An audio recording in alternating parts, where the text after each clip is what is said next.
So let me ask you a serious question.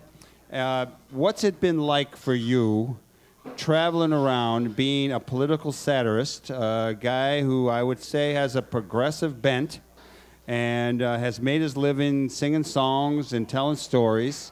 What's the transition that you see taking place? Have things improved?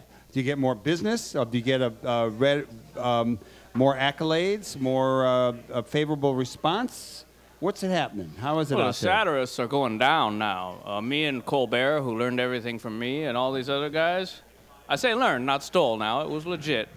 You know, we do our best work when people are unhappy. And there's about to be some happiness coming up, against hope against all hope coming up. So we may actually have to go out and do something constructive for a change. Now, I'm not saying get a job. I had a job once which was interesting for a year, but... What kind of job? I was actually the state folklorist of Arkansas. For That's real? who's sitting with you here. Power, you didn't know you were here with... Well, that's the state that just seems to vote more than anyone else for McCain this last time. What were you doing all the time you had the job? This is a little bit of folklore for you. When you leave Arkansas, they give you your shoes back. Oh, no, I'm going to give phone calls now. But you might. No, I got with the folks and all their crafts and their music and things that people still do out there outside of, you know, media-enforced conformity to glitz and plastic and stuff like that. Not to be anti, I got my iPod, as you know. I'm not against the future. How were the hot springs down there in Arkansas? Oh, they didn't let me go there. I couldn't get a visa. I was over in Pine Bluff. I was stuck in the 19th century. Oh, now I'm getting more phone calls. It's vibrating already in my pocket there. How long did you do that job? Well, a year, because they cut me off at the knees and shot themselves in the feet. But anyhow, my family has a long interest in folklore going way back, so that was nothing new. We've always been into music from all over and crafts and costume and all that kind of stuff. Goes way back. We're not just boring political people. We're boring folklore people too. My family. No, you do a great job.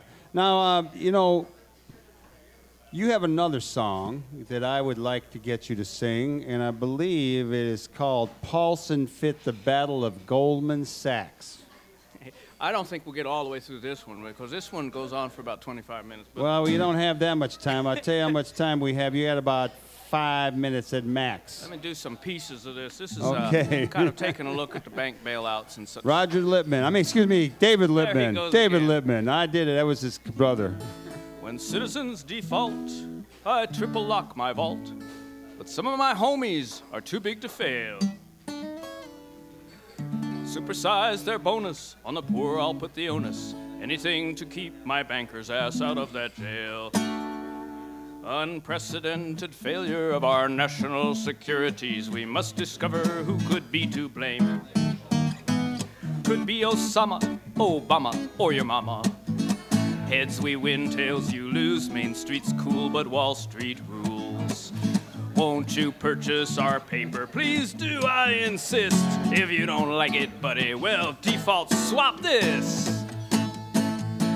Paulson fit the battle at Goldman Sachs, and Wall Street's tumbling down. If there's no remaining capital, what happens to our ism? I never thought I'd ever see the day when government has a role to play. But it's true, we're all set. We can socialize the debt and profit, if not learn from our collapse. I love shooting craps, and it goes on and on like that. How many verses are there to that song? That's nice, man. That's really nice. These are not verses. These are thoroughly composed symphonic works. You just can't hear the violins because they're in the other Heartland studio way over across. David Lippman, what are you going to do in the new era?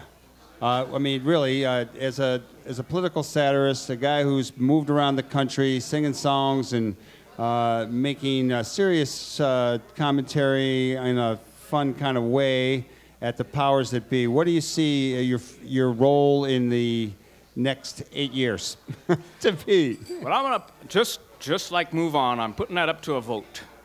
So we shall see. But, you know, I also do some fairly serious works. I actually wrote a tiny little opus in cooperation with Khalil Gibran and Martin Niemöller. They don't know about it, so let's keep that between us. But it's a little piece I call Pity the Nation. That was the original Khalil Gibran poem. These guys, you know, these great poets actually can't rhyme. I don't know if you noticed it, so I fixed that for them, no extra charge. So I will go on with some music. I love to stay involved in music despite the fact that I've become known for making fun of people, which because not too many people are good at that. How do you think the comedians and the satirists will deal with Obama? Well, you watch. I did a master's thesis on the late night TV jokes. I actually got a degree for analyzing jokes, and I found out that jokes are not all what they seem, not all what they're cracked up to be. So now I am studying my children, John and Stephen and these people, and I noticed that they're scrambling over. Well, somebody asked Jon Stewart on the air, "What's going to happen to your show?" He says, "We're going down." He said, "We're going down." So we will see. We will adjust ourselves and try to be useful, but it's very different to make fun of somebody who you think is actually trying to change things than to make fun of somebody who you know is wrecking things without even trying. So it's going to be very different. No, that's a good point. Yeah. Well, I think if anyone's up for it, you might be.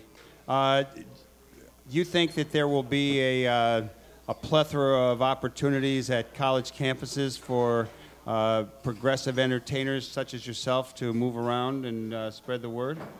Well, I think that depends on a larger question, which is what those campuses are going to do to stay involved, or in some cases get involved. The culture of being involved, which we saw in the '60s, and let's be frank, that wasn't everybody. It was, what used to be called the prophetic minority, or we like to think we're the prophetic ones. Well, we need to see that again, and we need people being involved on a grassroots level.